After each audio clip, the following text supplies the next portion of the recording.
Hello students, good topic of vectors, physics 11th standard, resolution of vector. देखो, एक होता है रिजल्टेंट वेक्टर, एक होता है रिजोल्यूशन ऑफ वेक्टर। जैसे एक बैलून में आप लिक्विड भर दो ब्लू कलर का और उस बैलून को आप पूरी ताकत से दीवार पे मार दो, समझ गए? वो बैलून दीवार पे टकराएगा और पानी की छींटे ऐसे उड़ेगी। उसको हाई रिजोल्यूशन कैमरे से रिकॉर्ड करो, समझ गए? तो बैलून जा रहा है और इससे टकराएगा और फूट जाएगा, समझ गए? तो जो पानी की बूंदें जा रही हैं फूटकर, that is called splitting of vectors. अब इसी को आप रिवर्स करके देखो तो सारी पानी की बूंदें आ रही हैं, मिल रही हैं और वो वापस आ रहा है। ये कहलाता है रिजल्टेंट वेक्टर।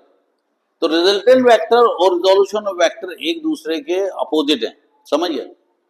तो वो वेक्टर क्या हो सकता है? जैसे मान लो एक ऑब्जेक्ट है, इस पे एक बॉल है, एक फोर्स यूं लगा दिया, एक फोर्स इस डायरेक्शन से लगा दिया, ये जो भी है, तो इसका रिजल्टेंट फोर्स लगेगा उस पे और वो या तो एडिशन या सब्ट्रैक्शन हो जाएगा और वो बॉल तेजी से बाहर जाएगी, उसका एक अलग फोर्स होगा।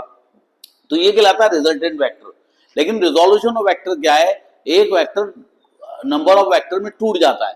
तो रिजोल्यूशन ऑफ वेक्टर क्या है? The resolution of vector it is a process of splitting of a vector into two or more vectors in such a way their combined effect is same as given vector and the vector splits called component of the vector।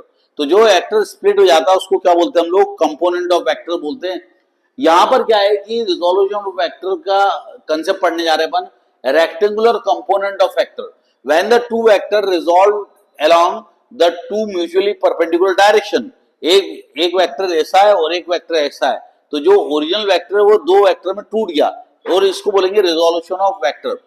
तो perpendicular direction the component of so obtain called rectangular component of vector. यानी rectangular component क्या होता है कि जब दो vector एक दूसरे के परपेंडिकुलर में टूट जाते हैं तो एक एक कंपोनेंट जो होता है उसको रेक्टेंगुलर कंपोनेंट बोलते हैं। एफ एक्स को बोलेंगे और एफ वाई को बोलेंगे। मान लो ये फोर्स है एफ, तो ये दो कंपोनेंट में टूट गया, इसको बोलेंगे एफ एक्स और इसको बोलेंगे एफ वाई। अगर आपको पूछा जाता है कि ये दो कंपोनेंट क्या है, मान लो आपने 50 न्यूटन का फोर्स लगाया किसी ऑब्जेक्ट पे, तो 50 न्यूटन का फोर्स लगाएंगे तो एक वेक्टर इस डायरेक्शन में जाएगा, इस डायरेक्शन में जाएगा। मान लो इसका एंगल दे दिया 30 डिग्री, समझिए? तो आपको फॉर्मूला यूज करना पड़ेगा, F X is equal to 50 into cos 30। और cos 30 क्या होता है? cos 30 होता होगा √3/2। तो ये जगह 50 इंटू √3/2 है ना? नहीं, cos 30 क्या हो जाएगा? cos 30 1 हो जाएगा। cos 30 क्या हो जाएगा? cos 30 नहीं, cos 0 1 होता है, cos 30 √3/2। अब ये √3/2 जाएगा 25 √3 इसका आंसर आएगा। √3 होता है 1.73, समझ गए? आप मल्टीप्लाई कर दो तो ये हो गया आपका हॉरिजॉन्टल कंपोनेंट। इसी तरह से वर्टिकल कंपोनेंट निकालेंगे तो F Y is equal to क्या हो जाएगा? 50 इंटू साइन 30, और साइन 30 क्या होता है? हाफ, तो 50/2 हो जाएगा, ये हो जाएगा 25। तो इस तरह से ये जो आपका फोर्स था 50 न्यूटन का वो दो तरह से टूट जाएगा। अगर कोई भी ऑब्जेक्ट को आप इतने एंगल पे खींचोगे तो एक हॉरिजॉन्टल कंपोनेंट काम करेगा उस ऑब्जेक्ट पे, एक वर्टिकल कंपोनेंट। तो जब अपन लॉन रोलर को खींचते हैं, ऐसा लॉन रोलर को खींचते हैं तो एक हॉरिजॉन्टल कंपोनेंट हो जाता है और एक वर्टिकल कंपोनेंट हो जाता है। जब हम लॉन रोलर को आगे की ओर खींचते हैं तो एफ एक्स जो होता है हमें सपोर्ट करता है और एफ वाई जो है उसको हल्का करता है। इसलिए it is easier to pull lawn roller than push.